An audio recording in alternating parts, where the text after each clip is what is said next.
এখন প্রশ্ন হলো, হকার উচ্ছেদ করবে বাইপাসের দুধারে যারা পয়সা নিয়ে দোকান বসিয়েছেন, ঘুমটি বসিয়েছেন, কাউন্সিলের টাকা নিয়েছে, তা নিয়ে নিজেদের মধ্যে বোমাবাজি হয়েছে, গুলি চলেছে, কাউন্সিলরকে ঢুকে মারা হয়েছে।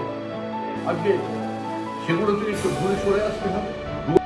দেখুন, খুব স্পষ্ট ভাষায় বলতে গেলে মাননীয় মুখ্যমন্ত্রী মমতা বন্দ্যোপাধ্যায় একেবারে বাস্তবোচিতভাবে একদিকে হকার বন্ধুদের স্বার্থ, কর্মসংস্থান, অন্যদিকে সৌন্দর্যায়ন, অন্যদিকে পথচারীদের সুবিধা অসুবিধা এবং নিরাপত্তা, এই গোটা বিষয়টির মধ্যে ভারসাম্য রেখে তার ভাবনার কথা জানিয়েছেন এবং প্রশাসনকেও সেই মর্মে নির্দেশ দিচ্ছেন এবং দেবেন।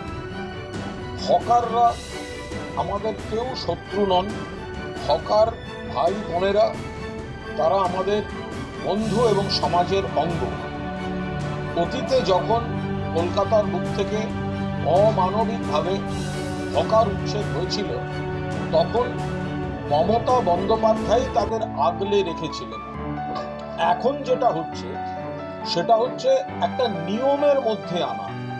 এর সঙ্গে সামগ্রিক হকার উচ্ছেদ, সামগ্রিকভাবে হকারদের বিরোধিতার কোনো সম্পর্ক নেই।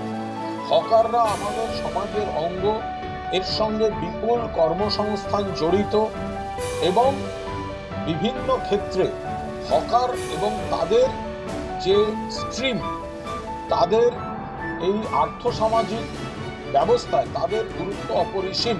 কিন্তু ফুটপাতের ক্ষেত্রে যেখানে জনসংখ্যাও বাড়ছে, নির্দিষ্ট মাপ অতিক্রম করে যদি ফুটপাত দখল হয়ে যায় অথবা ফুটপাত দখলের পর যদি বিষয়টা রাস্তায় নেমে আসে, সেক্ষেত্রে গাড়ি চলাচলের অসুবিধা, পথচারীদের অসুবিধা, নিরাপত্তার সমস্যা, এগুলি প্রকট হয়ে দেখা দিচ্ছে।